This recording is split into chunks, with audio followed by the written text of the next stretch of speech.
Elijah Mitchell was just an ordinary IT employee, a black single father who spent every day racing between his job and his 8-year-old daughter, Nailah.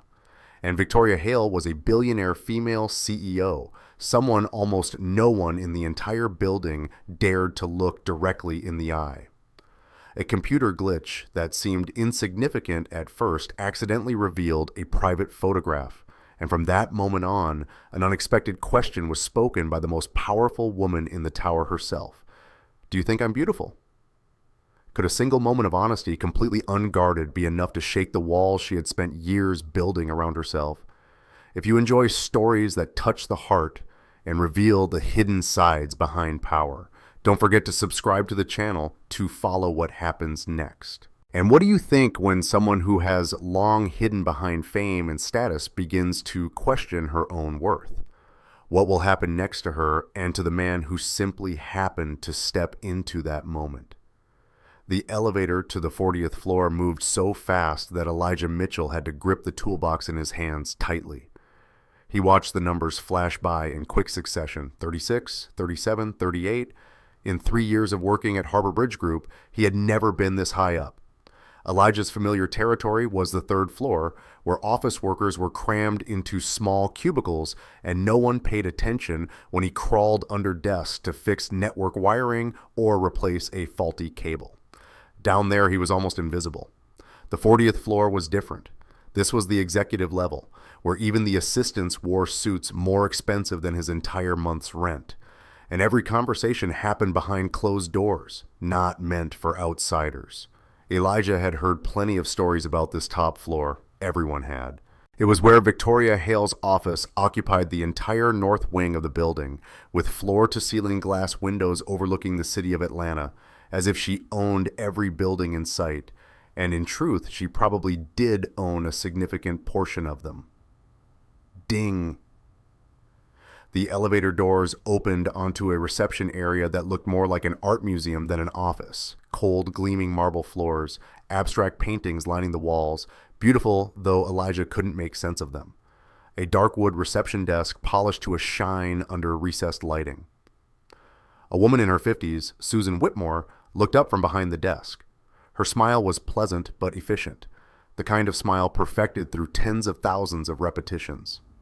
Elijah Mitchell, IT department, he said, holding up his employee badge, even though it was obvious she already knew who he was.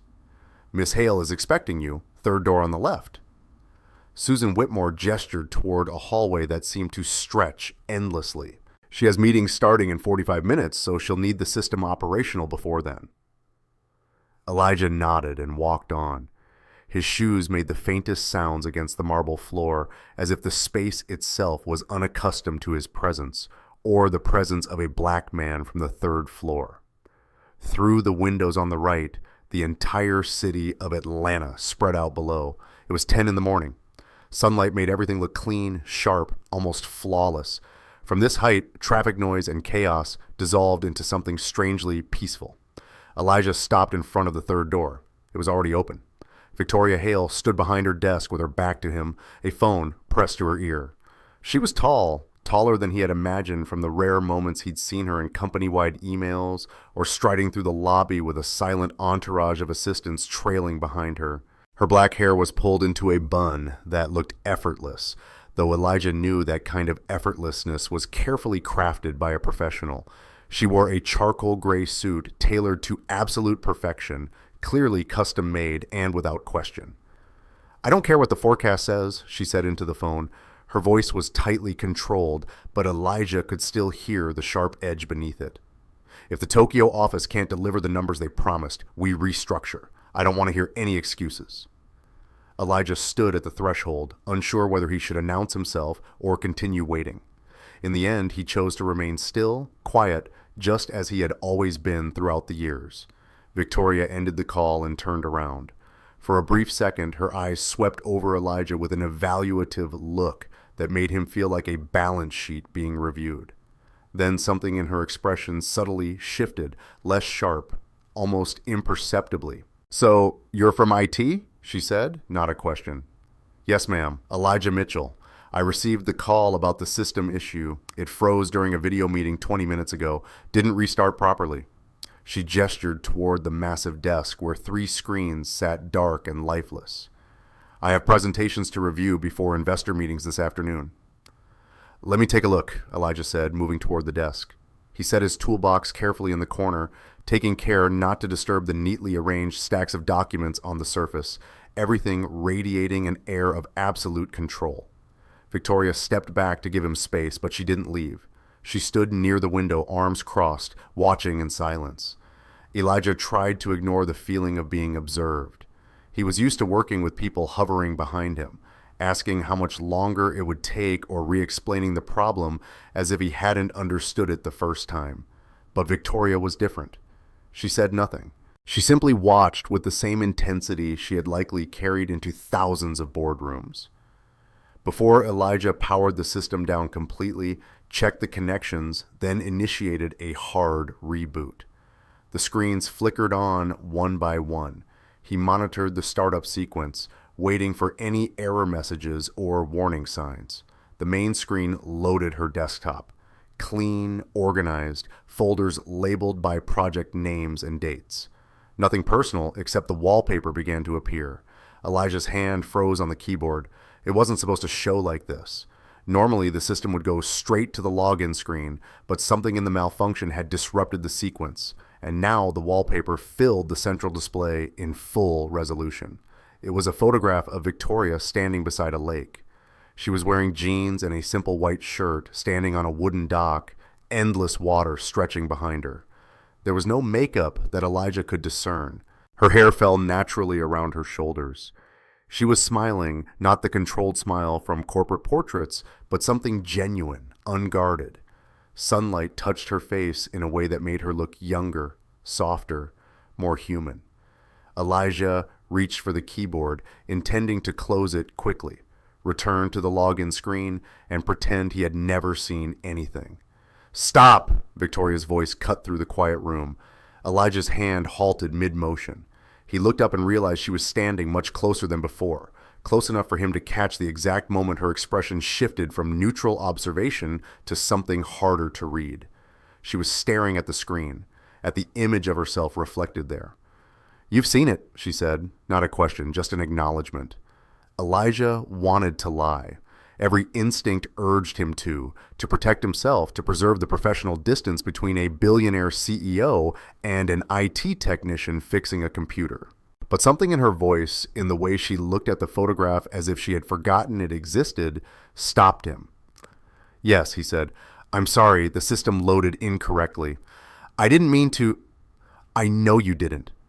Victoria stepped closer to the desk, her eyes still fixed on the screen. "It was taken 3 years ago. I forgot I'd set it as my wallpaper." Elijah didn't know what to say, so he remained silent.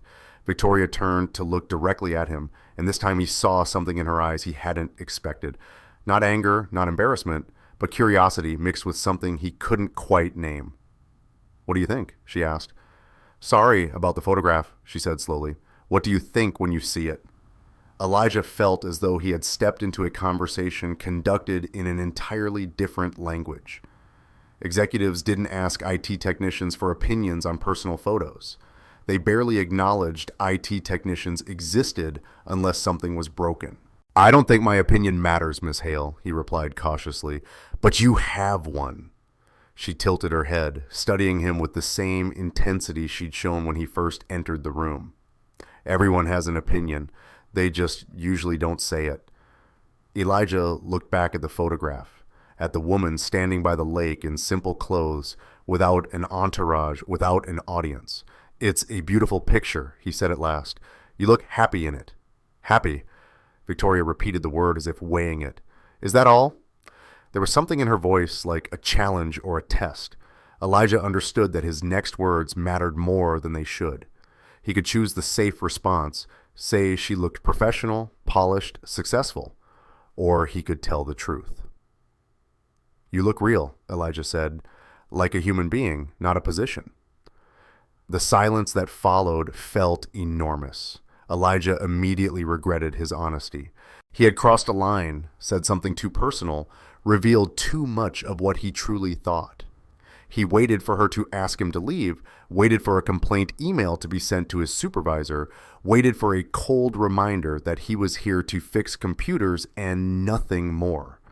But instead, Victoria turned away from the screen and looked directly at him. The expression on her face was completely unreadable. "Do you think I'm beautiful?" The question dropped into the room like a heavy object hitting the floor. Elijah stared at her, convinced he had misheard. "I'm sorry, what?" "It's a simple question." Victoria's voice was calm, almost as if she were asking about quarterly financial forecasts. "In that photograph, do you think I'm beautiful?" Elijah's mind raced through every possible reaction. This had to be a test or a trap. Executives didn't ask employees questions like this. It violated every unspoken rule about professional boundaries and power. But she was waiting for an answer, and something in her eyes told him she would know immediately if he lied. "Yes," Elijah said quietly. "You are beautiful in that photograph, but not because of anything related to your appearance." Victoria's eyebrow lifted slightly. "Explain that." "You look peaceful," Elijah said, and the words began to come more easily now that he had chosen honesty. "As if you were exactly where you wanted to be, doing something you chose for yourself. That's what makes the picture beautiful," he continued. "Not your face, not the clothes, not anything else.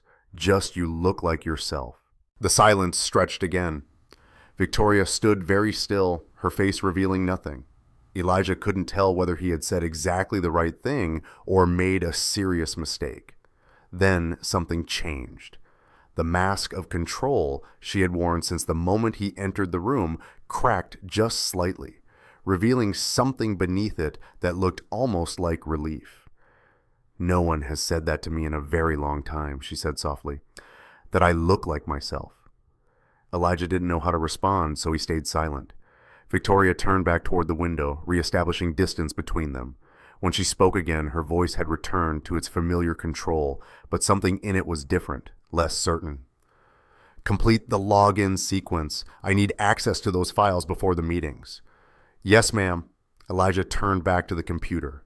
His hands moved automatically through the familiar steps, bringing up the login screen, entering administrative credentials, resetting the session. The photograph disappeared, replaced by the company's standard interface. When the desktop appeared clean, orderly, entirely professional, Elijah stepped back. "Everything is functioning normally now. If you encounter any further issues, just contact the help desk. They'll send someone up." "Thank you, Mr. Mitchell." Elijah packed up his toolbox and walked toward the door. He was almost in the hallway when her voice stopped him. "Elijah." He turned back. Victoria was still standing by the window, outlined by the morning sunlight streaming through the glass. "Thank you for being honest with me," she said. "Most people aren't." Elijah nodded, unsure what to say, then he left, closing the door softly behind him. The elevator ride back down to the third floor felt completely different from the ride up. Elijah couldn't shake the feeling that something had changed, though he couldn't name what it was. He replayed the conversation in his mind, analyzing every word, trying to understand what had really happened in that high-floor office. When he returned to his desk, his phone buzzed with 3 new support tickets. Someone's printer was jammed. Someone else couldn't access their email. Familiar problems, familiar work. But Elijah couldn't stop thinking about the photograph by the lake, about the question Victoria Hale had asked him, and about the way she had looked at herself, as if she had forgotten that version of herself ever existed. He spent the rest of the day moving between floors, fixing computers, resetting passwords, explaining for the 100th time that turning it off and on again really did solve most problems. At 3 p.m., his daughter Nailah texted to remind him about the parent-teacher meeting that evening. He replied with a thumbs-up emoji and a promise to pick her up on time. An ordinary day, an ordinary life, ordinary problems. Except for one thing, Elijah couldn't forget the way Victoria Hale had looked at the photograph of herself as if she had only just remembered that version of herself had once existed. Elijah picked Nailah up from school at 3:30, just like every day. She climbed into the passenger seat of the 10-year-old Honda, her backpack dragging behind her, her mouth already chattering nonstop about the science project her class would be starting next week. "I already got assigned a partner. Maya," said she, "wants to work with me," Nailah said without stopping to breathe. "That's good, because she's really smart, and she won't make me do all the work like Justin did last time." Elijah pulled away from the curb, listening to half of his daughter's steady stream of words, while the other half of his mind drifted back up to the 40th floor, to the photograph, to the look in Victoria Hale's eyes, to the question she had asked him. "Dad," Nailah said, "are you listening to me?" "I am," Elijah answered quickly. "Maya working with you is great, sweetheart." Nailah glanced at him with a look she had perfected over her 8 years of life. The look that said she knew exactly when her father was only pretending to pay attention. "I said Maya might be moving to California," she emphasized. "Her dad got a new job." "Oh." Elijah focused on the road, on the conversation, trying to push Victoria Hale out of his mind. That must be hard. I'm sorry." "It's okay," Nailah said, shrugging. "She hasn't moved yet, and we can still video call." They stopped at the grocery store on the way home. Standing in front of the cereal aisle, Elijah caught his own reflection in the glass. A 35-year-old black man, the first strands of gray threaded through his tight, dark curls, a wrinkled shirt after a long day of work, tired in a way that sleep alone could not fix. 3 years. 3 years since Amara died. 3 years since the phone call from the hospital that shattered his life into pieces. Late-stage cancer discovered too late. 7 months from diagnosis until... "Dad!" Nailah's voice pulled him back to the present. She held up a box of cereal with a brightly colored cartoon character on the front. "Can I get this one?" Elijah was about to say no, out of habit. Then he looked into her eyes exactly like her mother's, and nodded. "Okay," he said, "sweetheart." Small victories in the endless negotiation of single parenthood. The parent-teacher meeting went smoothly. Nailah was doing well in all her subjects. She might struggle a bit with math, but nothing to worry about, the teacher said. She was creative and thoughtful, sometimes a little too quiet during group work. Elijah nodded, took careful notes, and promised to help her practice multiplication tables. An ordinary evening, a familiar rhythm, a life that appeared completely fine. But later that night, after Nailah had fallen asleep, Elijah found himself sitting alone at the kitchen table, staring at his open laptop. The cup of coffee beside him had gone cold. He thought about the distance between who people believe we are and who we actually feel like inside. He thought about Victoria Hale, about how she might return each night to some penthouse apartment surrounded by luxury, achievement, and power, and yet feel utterly alone. Elijah closed the laptop and stood up to go to bed. In the darkness of the bedroom, Elijah paused beside the nightstand. There was a photograph there, Amara smiling, holding Nailah when she was 5 years old, a day in the park before illness arrived and took everything away. Amara, a beautiful woman with warm brown skin and cornrow braids, smiled out from the frame. "What would you think about this?" he whispered into the darkness. Amara couldn't answer. But Elijah knew if she were still here, she would tell him to stop living like a shadow, to stop being afraid, to stop making himself invisible. "You always said I played things too safe," he murmured with a faint smile in the dark. "You always wanted me to be braver." Now it seemed the universe was giving him a chance to do exactly that. The next morning began like every other morning. Elijah dropped Nailah off at school, drove to Harbor Bridge Group, took the elevator up to the 3rd floor, and sat down at his desk with a list of support tickets already waiting. Paper jam, password reset, someone's computer making a strange noise. At 9:45, his desk phone rang. "IT department, this is Elijah." "Mr. Mitchell, this is Margaret Doyle from Executive Administration. Miss Hale would like to see you in her office at 10 o'clock. The words landed like cold water. Elijah straightened in his chair, his mind immediately jumping to the worst-case scenarios. "Is there a technical issue?" he asked, trying to keep his tone steady. Miss Hale didn't specify. She only requested your presence at 10. Elijah stared at the phone for a long moment. Around him, the third floor continued its normal Friday rhythm. Someone was complaining about the coffee machine. Someone else was making weekend plans. He glanced at the clock, 9:46. 14 minutes to figure out what he had done wrong and how to fix it. He replayed yesterday's conversation in his head.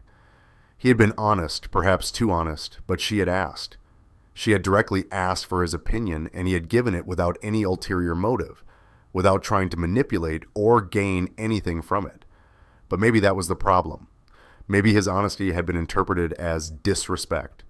By 10 o'clock, Elijah had convinced himself he was about to be fired.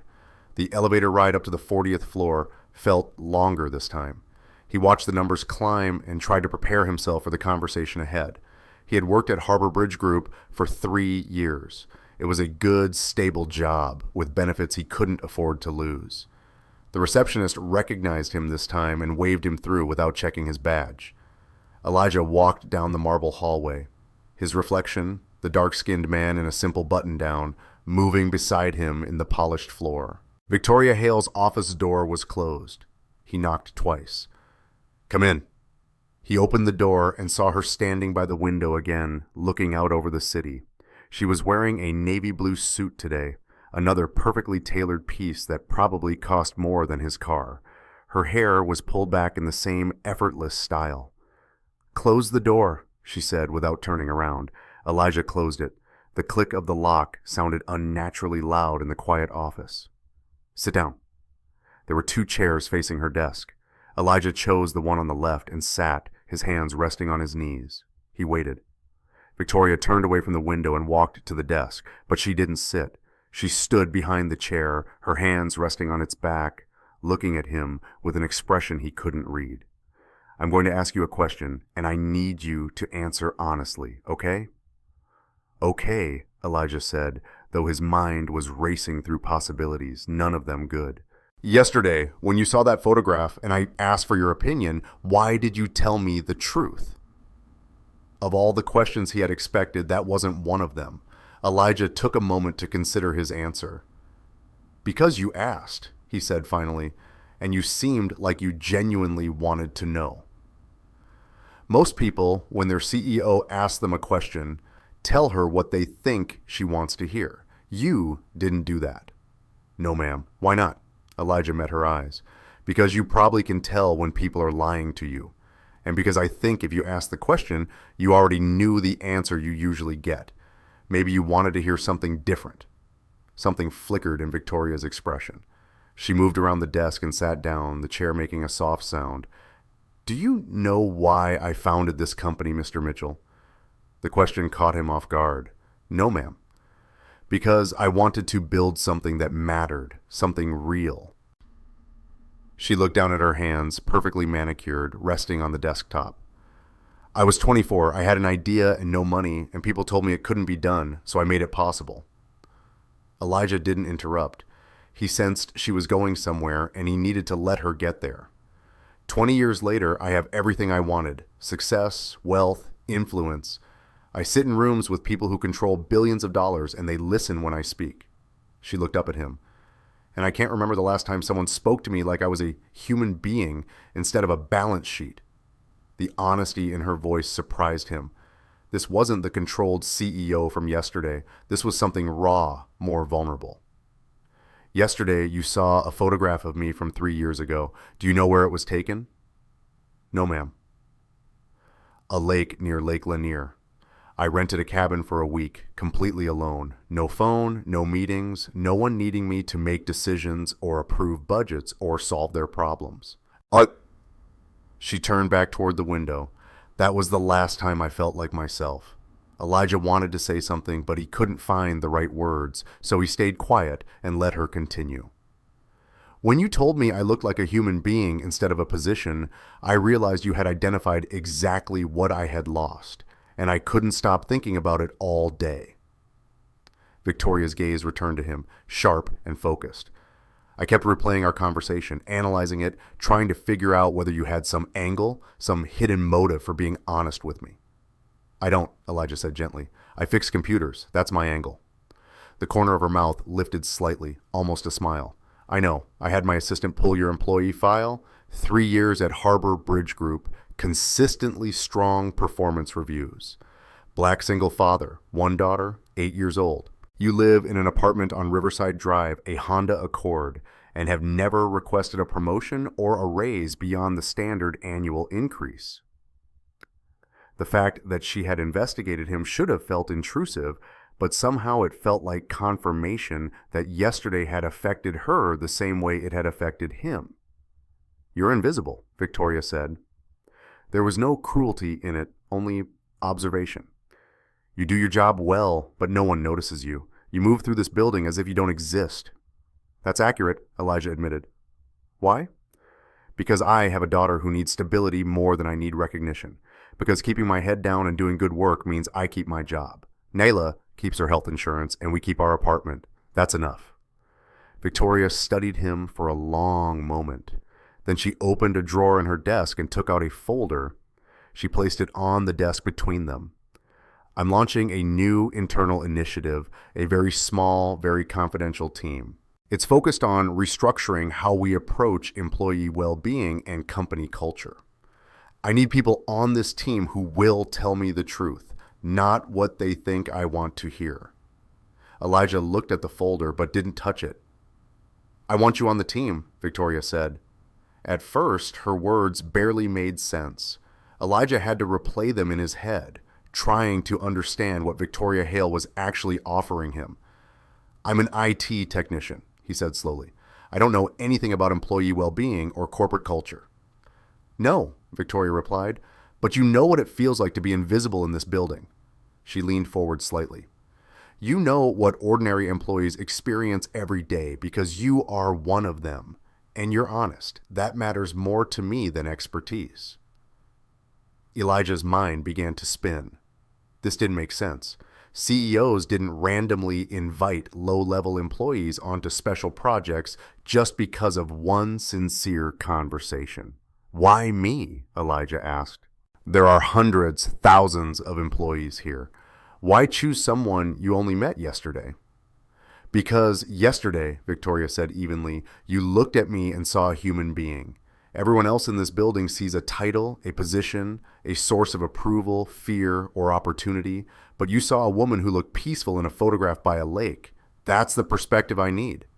Elijah lowered his gaze to the folder on the desk. He thought about Nailah, about the stability his current job provided, about the risk of stepping out of the invisible role he had lived in for years, and he thought about the question Victoria had asked him the day before. Do you think I'm beautiful?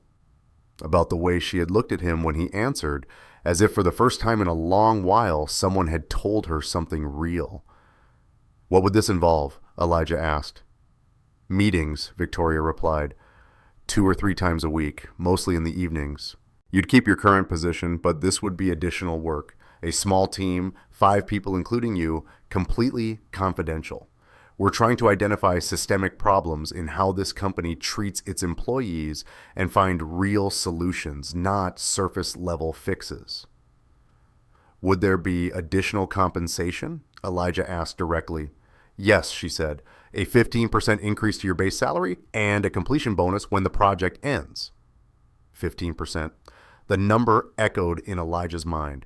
That was the moment Nailah's college fund stopped being a vague hope and started becoming something tangible. But money wasn't the only thing giving him pause. Stepping out of the shadows, attaching his name to a project led personally by Victoria Hale would change how people saw him, how they treated him. It would change everything. Can I think about it? Elijah asked. Of course. Victoria slid the folder toward him. Take it with you. Read the project overview. If you are interested, let me know before the weekend. Elijah picked up the folder. It felt heavier than it looked. I'm not trying to pull you out of your comfortable invisibility as a social experiment, Victoria said, her tone softening. I'm asking because I believe you have something valuable to contribute and because I need people around me who aren't afraid to tell me when I'm wrong. Elijah stood, tucking the folder under his arm. He should have said something appropriate, professional, safe. Thank you for the opportunity. I'll give it serious consideration. But instead, he said, you should go back to that lake someday. Lake Lanier? Victoria looked at him, clearly surprised. You looked happy there, Elijah continued. Like you said, like yourself. Maybe, he paused for a beat, you need that more than another successful project. He left the office before she could respond, closing the door softly behind him. The elevator ride down felt completely different from the ride up. The folder tucked under Elijah's arm felt as heavy as 100 pounds. His mind spun with everything at once, possibilities and consequences, risks and opportunities. He had braced himself to be fired. Instead, he had been handed something he didn't quite know how to name. An opportunity, a variable, a risk. When he returned to his desk, Elijah hurriedly shoved the folder into his bag and forced himself to focus on the support tickets waiting to be handled. But his thoughts kept drifting back up to the 40th floor, to that office, to that conversation, to the look in Victoria's eyes when he told her she should go back to the lake. At 3:30, Elijah picked Nailah up from school. She talked about her day, and this time he listened, really listened. Once they were home, he cooked dinner while Nailah did her homework at the kitchen table, everything unfolding in its familiar rhythm. After Nailah had gone to sleep, Elijah took out the folder. Inside was a carefully prepared project overview. Timelines, objectives, team structure, everything professional, clear, exactly as he had expected. Except for one thing. On the first page was a small handwritten note, written in neat, deliberate script. Thank you for seeing me. VH Elijah read it 3 times. Then he closed the folder and sat quietly in the empty kitchen, staring into the space in front of him, wondering what would he say to her by the end of the weekend. That second night, Elijah couldn't sleep. He lay staring at the ceiling, and for the first time in 3 years, he allowed himself to think about Amara. Really think about her. Not with the numbing pain he had used to survive the first 2 years, but with clear, vivid memories. Amara in the morning kitchen wearing pajamas, her coils messy, softly singing along to the radio while making pancakes for Nailah. Amara laughing as he told her about a ridiculous day at work, about the strange people he met, about the manager who once thought the cloud was a place you could physically go to retrieve files. Amara in the hospital bed, thin and frail, but still smiling when Nailah brought her drawings from school. Amara in her final days, her voice weak but firm. Elijah, promise me, don't disappear, don't become a shadow. Nailah needs a father who is living, not just existing. He had promised, and then she died, and he had broken that promise. 3 years of being invisible, 3 years of safety, 3 years of fear. The next morning, Elijah stood in the doorway of Nailah's room, watching her sleep. In sleep, Nailah looked heartbreakingly like Amara. The same facial features, the same tight curls spread across the pillow. On the wall was a drawing Nailah had made the week before. A family, a father, a daughter, and on a cloud, a woman with angel wings. Below it, in colored pencil, Nailah had written, "My family." Mom watches me from above. Something broke open in Elijah's chest. Amara was watching him from above, and what would she think if she saw him living like this? Invisible, safe, afraid. Don't disappear, Elijah. Elijah gently closed Nailah's door and went back to the kitchen. The folder was still there beside the cup of coffee that had gone cold. He opened it again, reading each line slowly. Then his eyes settled on the handwritten note. Thank you for seeing me. Victoria Hale, the woman who had everything, yet felt invisible. Elijah Mitchell, the man who had very little, yet had chosen to become invisible. Maybe they both needed this. Maybe this wasn't just a work project. Maybe this was a chance for both of them to find themselves again. On Thursday morning, before he could change his mind, Elijah picked up the phone and dialed the number on Margaret Doyle's business card clipped inside the folder. Executive Administration, this is Margaret. Hello, this is Elijah Mitchell. I need to speak with Miss Hale about the project proposal. Please hold. Hold music played. Elijah waited, his free hand tapping lightly against the desk. Mr. Mitchell? Victoria Hale's voice came through the line, clear and professional. Have you made a decision? Yes, ma'am, Elijah replied. I'd like to accept the position on the team. There was a very brief pause. When Victoria spoke again, something in her tone had shifted, less rigid, less formal. I'm very glad to hear that. The first meeting will be Monday evening at 6 o'clock. Will you be able to arrange childcare? Elijah thought of his neighbor, Eleanor Finch, who occasionally watched Nailah when he had to work late. I can make arrangements. Good. Margaret will send you the details. She paused for a moment. And Mr. Mitchell, yes, thank you for taking the risk. The call ended before Elijah could say anything else.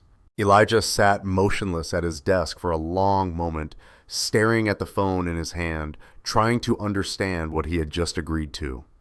Around him, the third floor continued its familiar Thursday morning rhythm. Someone was still complaining about the coffee machine. Someone else was talking about weekend plans. Ordinary life, ordinary problems. Except for one thing, Elijah's life had just stopped being ordinary. That evening after dinner, Nailah sat drawing at the kitchen table, colored pencils scattered around her. Elijah pulled out a chair and sat across from her. Nailah, I want to tell you something. She looked up, pencil still in her hand. Did I do something wrong? No, not at all, Elijah smiled. I just wanted to say that I'm going to be taking on a new job, kind of like a special project at work. That means on a few evenings during the week, Mrs. Finch will watch you while I go to meetings. Nailah tilted her head, studying him closely. Is that a good thing? I think it is, Elijah answered honestly. It's a little scary, but maybe it's a good thing. What would Mom think? Nailah asked softly. The question stopped Elijah short. Nailah rarely mentioned Amara so directly. He was quiet for a moment before saying, I think Mom would tell me to be brave. She always wanted me to be braver. Nailah nodded seriously, then turned back to her drawing. But before Elijah could stand, she reached out and took his hand. Dad, Nailah said, I think Mom would be proud of you. And in that moment, Elijah knew he had made the right decision. Monday evening arrived faster than Elijah had expected. He dropped Nailah off at Eleanor Finch's apartment at 5:30, along with her homework and a promise to be back before 8. Mrs. Finch, a retired schoolteacher who had lived in their building for more than 20 years, waved him off with a knowing smile. A big meeting? She asked. Something like that, Elijah replied. Nailah will be just fine. You go take care of whatever important thing you've got. Elijah stepped into the elevator at 5:45, heading up to the 40th floor. The building was much quieter at this hour. Most employees had gone home long ago. The reception area was empty, but Victoria had texted him earlier, giving directions to the conference room at the end of the hallway. He found it easily enough. Through the glass wall, Elijah saw 3 people already seated around the table. He recognized one of them, Andrew Foster from legal, though they had never spoken directly before. The other 2 were complete strangers. Elijah pushed the door open and stepped inside. All 3 looked up. Andrew stood first and extended his hand. He was about 40, salt and pepper hair, with the confident posture of someone seasoned by years of experience. You must be Elijah Mitchell, he said. Andrew Foster, legal. They shook hands. Andrew gestured to the other 2. This is Helen Price from Human Resources and Jonathan Reed from Operations. Elijah shook hands with both, noticing the curious looks on their faces, the same question reflected in their eyes that he himself had asked when he received the invitation. Why was an IT technician in this room? Have a seat, Andrew said, indicating an empty chair. Elijah sat down, acutely aware of the contrast between his department store button-down shirt and the tailored designer suits the others were wearing. Helen was reviewing something on her tablet. Jonathan was writing in a leather-bound notebook that probably cost more than Elijah's entire work wardrobe. The door opened. Victoria walked in. Almost reflexively, everyone stood. She motioned for them to sit with a crisp gesture and took her seat at the head of the table. She was dressed in gray today, hair neatly tied back, her face fully set in CEO mode. Thank you all for agreeing to be part of this project, she began without preamble. This team was selected because each of you brings a perspective I need. Andrew, you understand the legal frameworks we operate within. Helen, you have direct insight into employee concerns and complaints. Jonathan, you understand the operational realities of implementing large-scale change. Then she turned her gaze directly to Elijah. And Mr. Mitchell is here because he understands what it feels like to be invisible in this company. The bluntness of the statement drew every eye to Elijah. He felt his face warm, but he kept his composure. The objective of this project is simple, Victoria continued. I want to understand why talented people leave this company, why morale is declining despite competitive compensation, and what we can do to change that. But I don't want surface-level solutions. I want to understand the real problems. She opened the folder in front of her. Over the next 3 months, we will conduct confidential interviews with employees at every level, collect data and analyze patterns. Then we will present actionable recommendations for structural change. She looked around the table. This work is absolutely confidential. Nothing said in this room leaves this room. Is that clear? Everyone nodded. The meeting lasted 2 hours. They discussed methodology, timelines, interview processes. Elijah mostly listened, occasionally taking notes, trying to grasp the scope of what they were undertaking. Helen presented data from exit interviews that revealed troubling trends. Jonathan spoke about operational bottlenecks that frustrated middle management. Andrew outlined potential legal risks. When Victoria asked for Elijah's input, he nearly deflected. Nearly said he had nothing to add, but then he remembered why he had been invited. Most of the people I work with don't believe anyone at this level genuinely cares what they think, Elijah said. They believe complaints disappear into a black hole, so they stop speaking up and accept things as they are. The room fell silent. Helen looked uncomfortable. Jonathan frowned. Victoria leaned forward slightly. Explain, she said. 6 months ago, someone on my floor submitted a suggestion about lighting in the parking garage, Elijah explained. It's too dark in certain areas, especially in winter when people leave after sunset. The suggestion was forwarded to facilities and then nothing happened. The employee never received a response or an explanation. Now, whenever anyone asks him whether they should submit feedback, he tells them not to waste their time. That's a facilities issue, Jonathan said. Not exactly what we're addressing. That is exactly what we're addressing, Victoria replied sharply. This kind of dismissal is what makes people disengage. Stop believing the company cares about anything beyond productivity. She jotted down notes quickly, then looked back at Elijah. What else? Over the next hour, Elijah realized he was talking far more than he had intended, about the small but persistent inequities employees dealt with daily, about the way executive assistants treated anyone below a certain pay grade, about how the third-floor break room waited 4 months for a functioning microwave while the executive floor had full catering service. Some of it sounded trivial, but Victoria dismissed nothing. She probed, asked follow-up questions, demanded specifics. When the meeting ended at 8:15, Elijah was exhausted in an entirely different way. Not physically tired, but drained from being seen, from being heard, from being taken seriously in a way he hadn't been for years. Everyone else left. Victoria remained behind, still taking notes. Elijah packed up slowly, unsure whether to leave or wait. You did well tonight, Victoria said without looking up. I mostly complained about parking garage lighting. You identified a systemic issue in how the company handles employee feedback, she replied. That's valuable. She looked up. How does it feel? Uncomfortable, Elijah admitted. Like I'm betraying the people on the third floor by sitting at this table. Oh, but you stayed. I stayed. Victoria stood. That discomfort is a sign you're doing something real. The moment you feel comfortable in these meetings is the moment you stop being useful to me. They walked out into the hallway together. The 40th floor was nearly empty now, lit by dim lights and distant machinery hums. How's your daughter? Victoria asked as they headed toward the elevators. She's fine, just worried about a friend who might be moving to California. That's hard at that age, losing friends, but she's resilient. At the elevators, Victoria pressed the call button. I meant what I wrote in that note, she said, watching the closed doors. About you seeing me, I haven't felt seen in a very long time. Elijah didn't know how to respond. The elevator arrived. They stepped inside and descended in silence. When the doors opened on the third floor, Elijah stepped out. He turned to say goodnight and found Victoria looking at him with an expression he couldn't quite name. "Same time next Monday," she said. "I'll be here." The doors closed. Elijah went home, lifted Nailah fast asleep, and carried her to bed, standing there for a long moment, watching her. His life had once been simple, invisible, but safe, predictable, and therefore comfortable.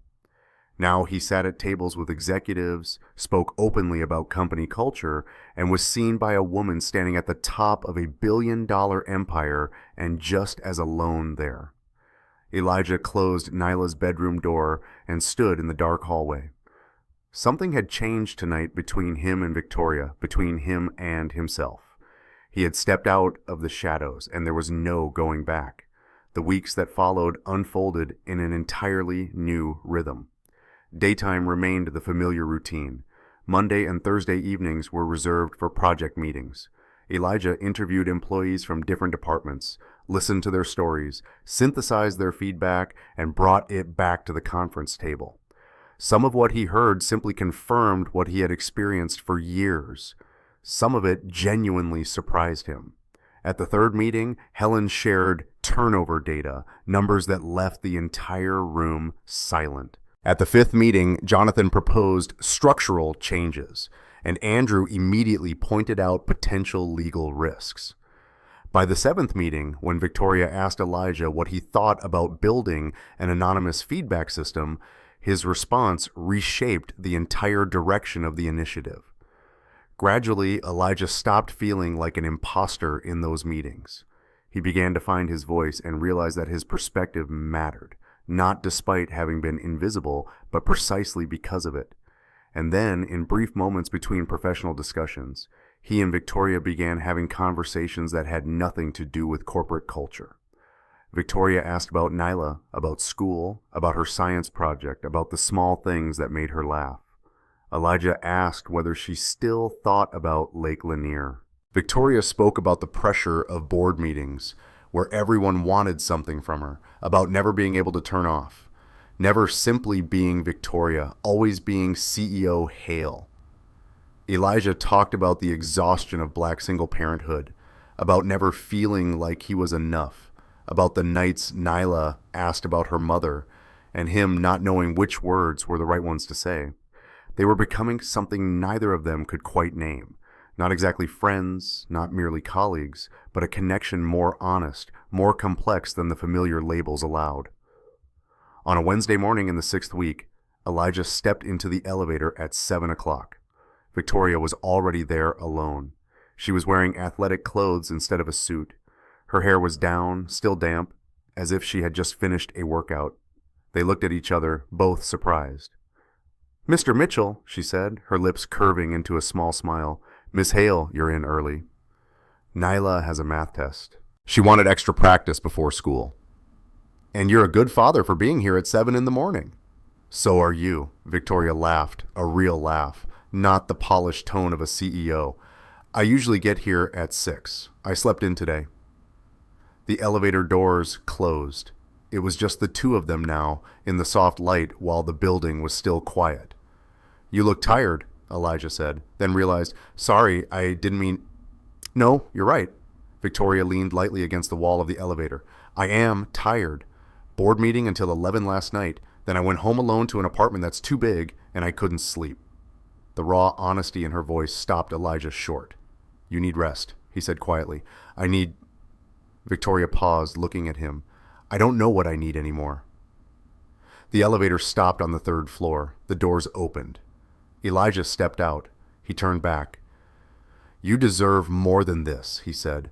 "More than just working and being alone. Someone should tell you that." "Us." Victoria looked at him, her gaze softening in a way he had never seen before. "Someone just did," she replied softly. The elevator doors closed. Elijah stood alone in the empty hallway, his heart pounding, trying to understand what had just happened. On Thursday evening of the 8th week, after everyone had left, Victoria walked Elijah to the elevators, as she often did after meetings. "I'm going back to Lake Lanier next month," she said. "The cabin by the lake, 4 days, no phone, no meetings, no one needing anything from me." "That's good," Elijah said. "You should do that." I wanted you to know why I'll be absent from next Thursday's meeting. The elevator arrived. They both looked at it, but neither stepped inside right away. Thank you, Victoria said quietly, for taking the risk, for being honest, for not treating me like a title. Thank you, Elijah replied, for seeing me, for making me real. She smiled, a smile that reminded him of the photograph by the lake. Then she stepped into the elevator. The doors closed. Elijah stood alone in the empty hallway, understanding that something had changed between them over these past weeks, something far beyond professional collaboration or mutual respect, a beginning of something neither of them had expected. Elijah took the stairs down to the third floor, gathered his things, and drove home with Nailah. He cooked dinner, helped her with homework, did all the ordinary things that made up his ordinary life, but he no longer felt invisible. And somewhere 40 floors above, in a room that was far too large, he thought that perhaps Victoria no longer felt entirely alone either. The story does not end with grand declarations or sharp, definitive conclusions. It ends with understanding, with connection, with two people who found something profoundly real in the fragile space between two worlds that once seemed impossible to touch. The project succeeds. The recommendations are implemented. Company culture begins to change, slowly but unmistakably. The parking garage lights are fixed. The microwave on the third floor is finally replaced. An anonymous feedback system is launched, and this time people truly believe that someone is listening. Elijah is no longer the man who passes by without anyone remembering his name. People know who he is now. They stop to talk to him in the hallways. They ask for his opinion, not out of obligation, but because they genuinely want to hear it. He is promoted, not because he asked for it, but because Victoria insisted. Those who see the problems, she says, need the authority to fix them. Nailah is doing well. Her best friend has moved to California, but Nailah has made new friends. She still draws pictures of her family, only now the father in those drawings is always smiling. Victoria returns from Lake Lanier with something different in her eyes, a kind of peace no one at the company has ever seen in her before. She begins leaving the office at 6 o'clock twice a week. She learns to say no to certain meetings. She remembers that beneath the perfectly tailored suit, there is still a woman. One weekend evening after the final team meeting, when the project officially comes to a close, Victoria stops Elijah near the elevators. You changed this company, she says. You changed me.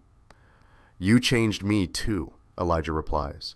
You showed me that being invisible isn't safe. It's just a slow way of disappearing.